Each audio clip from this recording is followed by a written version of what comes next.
This podcast is sponsored by BetterHelp. After experiencing trauma, I went to therapy, and my therapist guided me through a difficult time in my life. They helped me understand what was happening and provided me with tools to cope and find my own strength and resilience. Their experience and compassion were invaluable and enabled me to rebuild my life and move forward. I strongly believe in the power of therapy to help people through difficult times. BetterHelp connects you with a licensed therapist who is trained to listen and give you helpful, unbiased advice. First, you go to their site. You can use my link, betterhelp.com/resilience.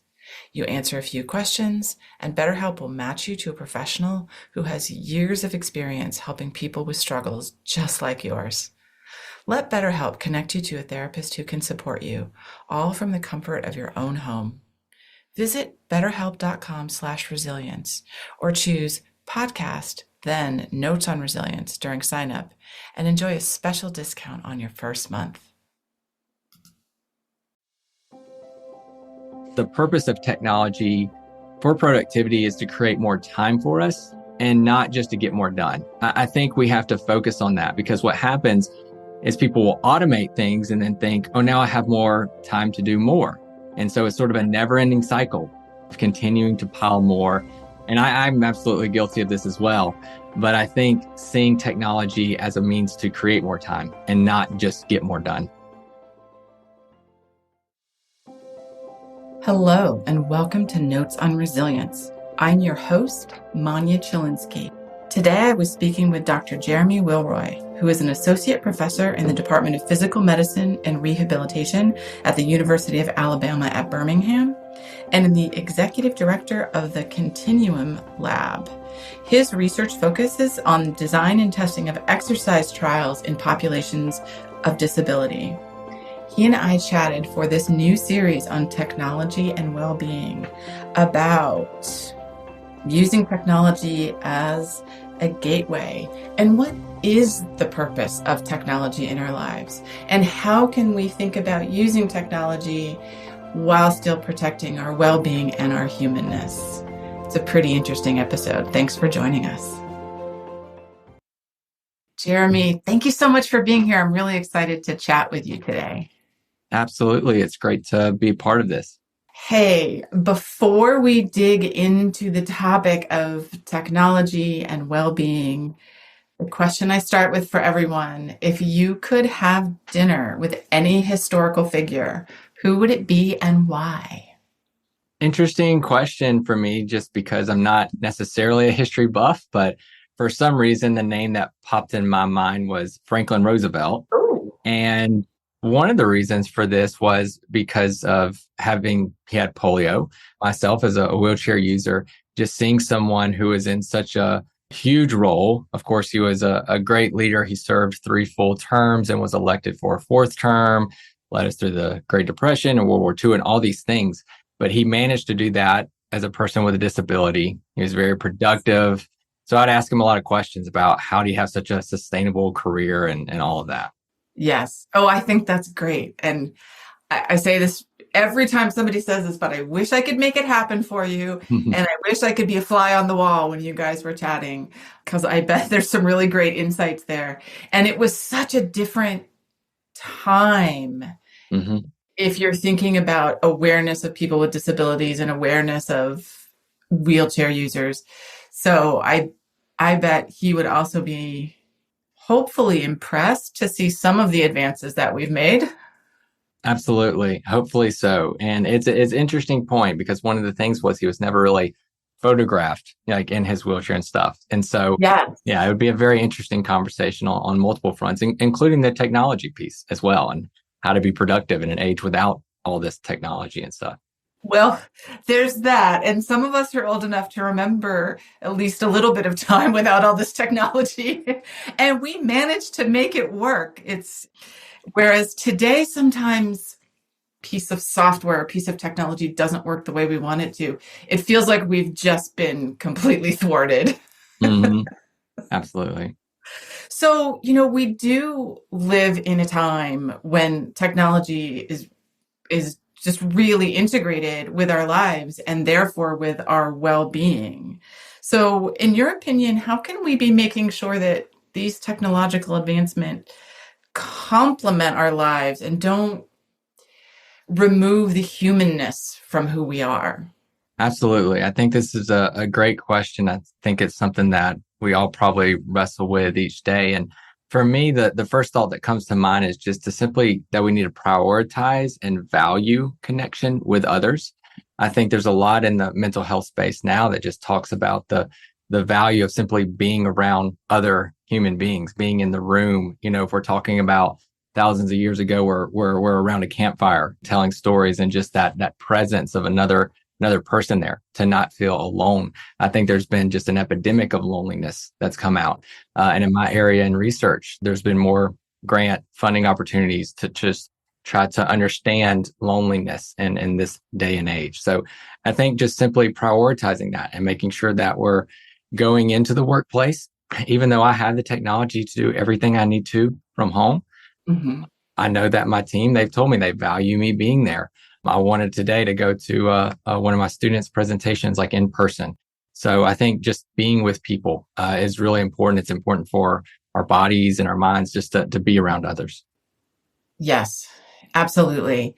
And I think the pandemic was many things, but one thing it did, I think, is bring light to some of these issues about loneliness. And while the technology enabled us to stay connected in ways we hadn't before, it was also a very isolating time. And I think we now recognize the limits of technology. Definitely. I think it's a great way to stay connected when we, of course, can't be in person, and when we do need to work from home or whatever it may be, but still definitely getting back to being more in person. I know that's been a transition for a lot of people to try to get back into new routines. Yes, absolutely. I'm one of those people who's trying to figure out how to transition back. Mm-hmm. When I think about technology, my mind goes to immediately social media and Zoom and conferencing software like you and I are talking on today. But that is just the tip of the iceberg of the kind of technologies we have available to us. There are health-related technologies and assistive devices for people with disabilities. Talk to me a little bit about where we are in terms of that. Like, what are some of the things that we're doing that you are amazing, and what are some of the things that are on the horizon? Yeah, I think that's a great question. And so my research, the ways that we're using it, we are using Zoom or different video conferencing to interact with people for health coaching or demonstrating exercise. And I actually had one of my students present today about how, although Zoom fatigue is a very real thing, we're jumping from meeting to meeting, that we actually found that with some of these health promotion programs and especially around exercise, that participants didn't really report much Zoom fatigue. I think because they were active and engaged in the program, that it didn't affect them as much as maybe just sitting there on a meeting all day. Yes. Yes. And I think we've also learned to adapt and not do that thing we were all doing at the beginning of the pandemic, which was schedule 6 meetings in a row with no breaks between them. Mm-hmm. Absolutely. And so other things we use it for is for monitoring, whether it's heart rate or activity, so that we can be able to track that as part of the program and then helping people coach them to better health and better wellness. I think what's really on the horizon is a growth in this sort of digital monitoring, with the age of big data and using AI and machine learning to help give those insights. Especially in medicine now, they can do these scans, and there's so much data that in the past wasn't used, but now they can use all this data to come up with a lot of strategies or maybe discovering conditions that people may have that need to be treated. And so the more and more, I think that as we move into this digital age and big data, we'll be able to give people more insights about their health and maybe even more encouragement for certain health habits and stuff like that. Yes. And I think that is amazing. And from my perspective, one of the real positive uses of technology. I was just chatting with somebody who was talking about this device that's the size of a grain of rice that they can install, and it does all these things. I won't go into the details, but I just thought it like so amazing to live in a world where we can do these things and help people monitor their health or what have you.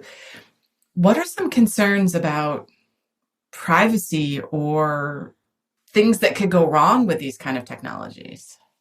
Yeah, privacy's always a concern. We always put that in our consent form. And I think it's really a thing that the general public has a lot of concern about. And there's a bit of a trust issue when it comes to research. And it's really affecting research across the board.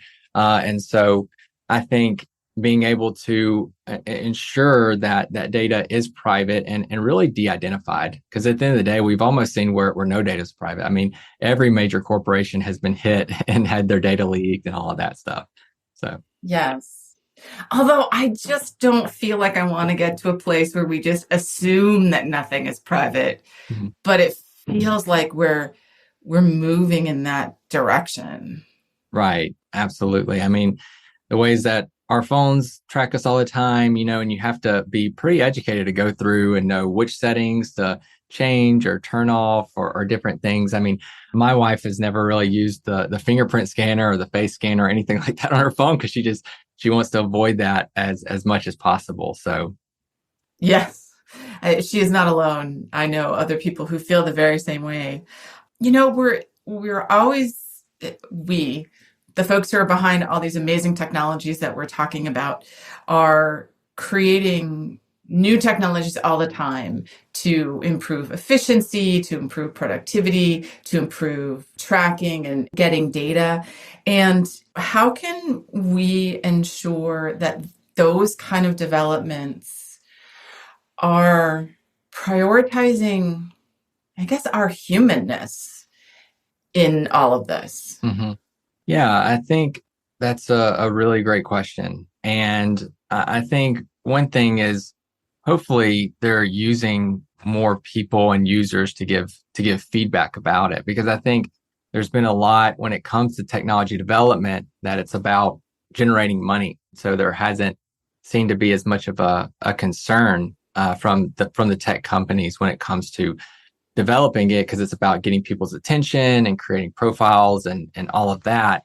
I think it really comes to organizations that need to sort of step up to make sure that they're protecting their employees and they're protecting their workers or whatever, that they're giving access to technology to better perform their job.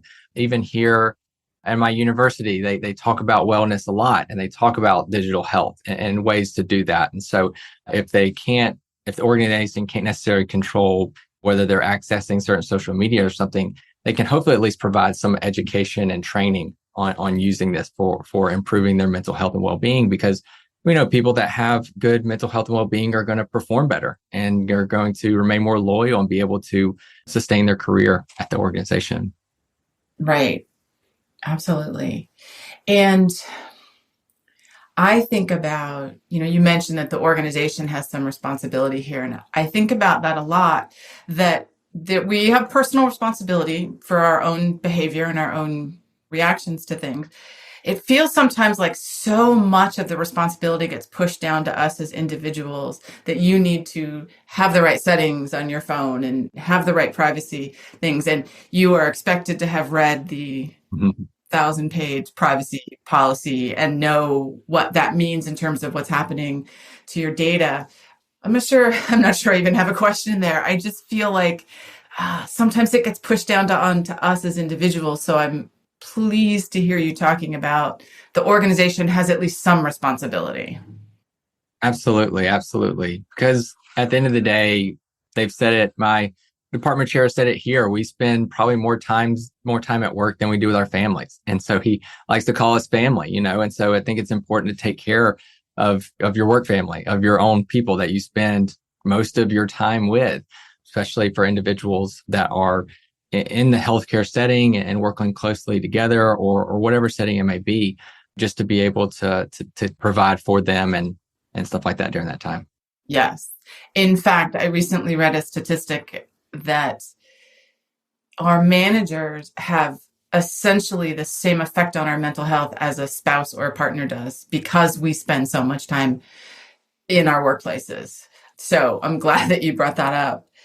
And Technology can be a really powerful tool for inclusion, but it can also create barriers. And, there still is a digital divide, and digital literacy is not uniform across the board. So, how can we ensure that digital health initiatives or these digital, workplace initiatives are inclusive and accessible? Yeah, that's a really great question because it's definitely challenging to answer for everyone. We want to come up with these sort of broad solutions, but it really depends on the person and sort of tailoring it to their needs. I think that there's technology and tools that can be offered for people to use. However, I think alternatives can be provided as well. And we often try to do that in our own programs or health promotion programs that we provide, even if it's really using some sort of technology as a gateway to improve people's health, to get them back to in-person participation or being involved on site doing certain programs. So same with work, even if people need to work remotely for a period of time and using technology for that, helping to get them back into the workplace and back around others is always valued. We still are in a time in the world where we've got people with such vastly different experiences of digital technologies. We've got, the younger generations who grew up with a cell phone in their hand and grew up with the internet. And we've got older generations who grew up in a completely different environment where, they had a party line telephone. And now, we have our telephones in our hands. So I guess I also think about how are we inclusive across that range of experience? Mm-hmm. Yeah, and we've experienced a lot of this in our programs, and I would say even that there can be a difference between people in different generations. However, I think you'll find people in every generation that doesn't digitally literate that still struggle. And the funny thing is, you'll find those people that struggle with it often have the most challenges. So what we will look at and say, that they're having these problems and find out they're literally having those problems with the tablet not working or the monitoring device not picking up, even though they're doing all the right things. And so continue to provide the support they need. But again, providing different options for those individuals, especially around communication. I think communication technology is a big one. So whether it's through Zoom or through text messaging or phone or email, just finding out what people's preferences are. Yes. And that's some of the work that we're doing. How can we sort of create some tools to help identify people's preferences to help them be the most successful, whatever it is they need to do? Yes.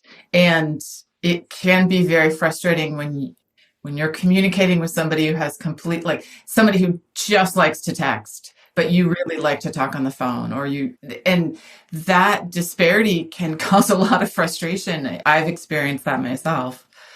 Interesting. Okay. So can I ask what kind of technologies are most useful to you in your work and in your research? Mm-hmm.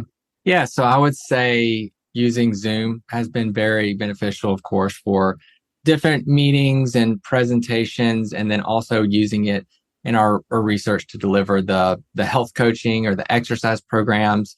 So using any sort of video conferencing technology, using apps. So we develop apps for our different programs to try to help deliver video content to people and a way for them to sort of message and stuff like that. So, and again, really going back to the whole messaging thing, I know a lot of people get into messaging on social media. And so they get into different things or using things like Teams or Slack, which I've never figured out Slack. I always get lost on how to get what conversation and really, I don't understand it. So, yeah. I'm so glad to hear you say that. My experience, I think, is quite similar in that tool. How do you guys measure the impact of technology, like on the folks you're involving in research or on your employees?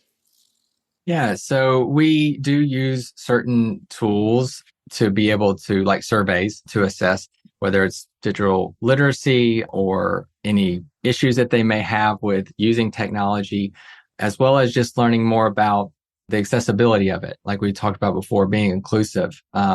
And at the end of the day, for that, I think it's really about being aware and asking people what they need. Oftentimes, I think it can be where organizations might be putting too much effort if people don't really need it. But to be able to have the accessibility of closed captioning or making sure that the emails are readable using a reader and stuff like that, I think are important. And then also just having different tools as far as in the workplace that can actually measure people's use of their technology, whether it's, how much time they're on email or even on the calendar, scheduling times and stuff like that. We will often share our calendars where you can't necessarily see the event, but you kind of see how full people's schedules are or something like that. And then a lot of tools within Microsoft for using like insights and stuff to know, how much time were you spending out the normal work week hours or something like that. So a lot of tools and ways that we can sort of assess people's use of technology. What are you most looking forward to on the horizon in terms of technology? What in whatever realm, like what it can enable people to do, how it's going to move us forward as a society. Just curious if you've got something on your radar screen that you're really excited about. One thing is really around big data and using AI and stuff. Now, this is not necessarily my area. I kind of benefit from the research and all that's developing these tools, but really using it for means of productivity, being able to sort of have this own personal assistant and be able to take all of this information, which I think they say every day, there's just so much information that's uploaded, you'll never get to see all of it. So, but being able to use these tools to sort of summarize and get the information you need, I think it will also be beneficial for, again, being more productive. But one thing that I wanted to say about that was how the purpose of technology for productivity is to create more time for us and not just to get more done. I think we have to focus on that, because what happens is people will automate things and then think, oh, now I have more time to do more. And so it's sort of a never-ending cycle of continuing to pile more. And I'm absolutely guilty of this as well. But I think seeing technology as a means to create more time and not just get more done is important. I so appreciate you saying that.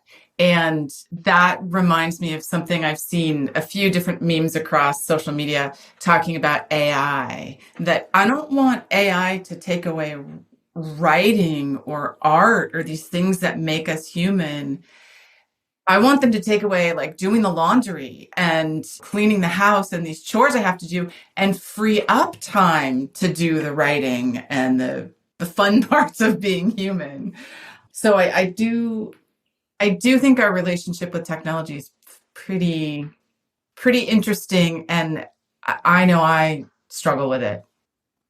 Mm-hmm. Yeah, I think I've heard it before, people being scared of AI and taking over stuff, but they said the AI won't replace your job, but someone who learns to use AI will replace your job. So it's about learning to use this new technology is beneficial, and learning new skills, like skills that are meaningful and valuable and that people enjoy, are going to be beneficial, rather than just, again, I think so much in the work, the focus is doing the work, not really the process of it. And so it's always about getting more work done. And so if something else can come along and do the work, then we're in trouble, rather than saying, I've developed a valuable skill or a career path or something like that. Yes, absolutely.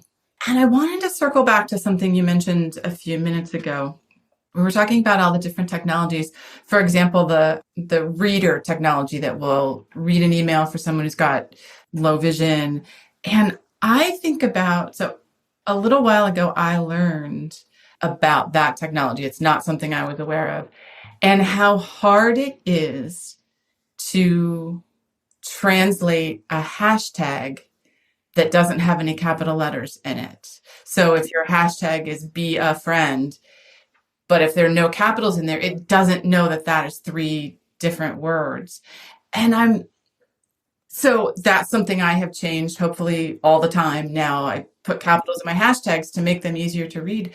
But I wonder if there are other things like that are easy enough for all of us to be thinking about and do, that make it easier for people who are using a technology to, in this case, communicate. Yeah, absolutely. And I've seen that before too, especially with like pictures. Images are a big one. If they don't have some captions or something that it can go in there and describe the picture, I think is important. And there's generally tools across a lot of platforms. I know for me, teaching online for students, it has tools already built in to these platforms to be able to scan it for accessibility. So I think that's really important for people to make sure that they're utilizing those tools that can support making sure that all of their content is accessible. Absolutely. Well, Jereme, we're getting close to the end of our time. Uh, is there anything I didn't ask you that you would want to make sure people understand about technology and well-being?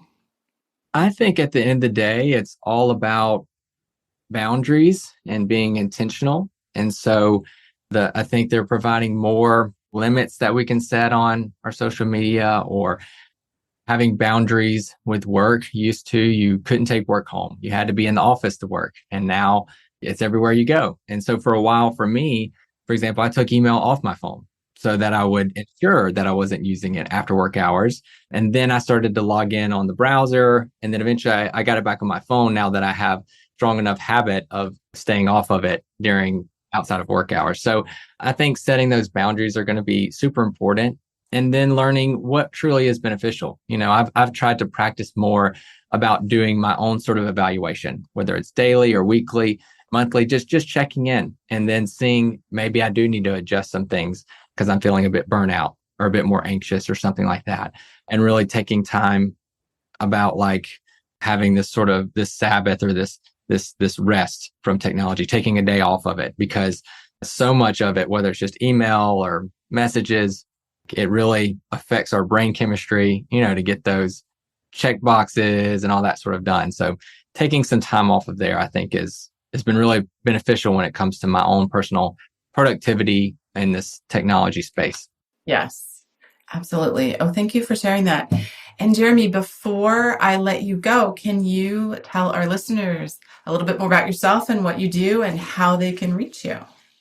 Yeah, so I'm an associate professor at the University of Alabama at Birmingham, and my research is design and testing exercise trials for wheelchair users, as well as designing other health promotion programs.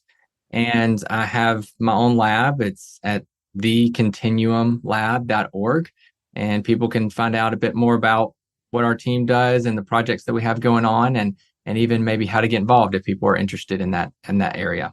Oh, excellent. Thank you. I will put links for those in the show notes so people can get in touch with you to learn more about your work. Jereme, thank you so much for taking the time to chat with me today.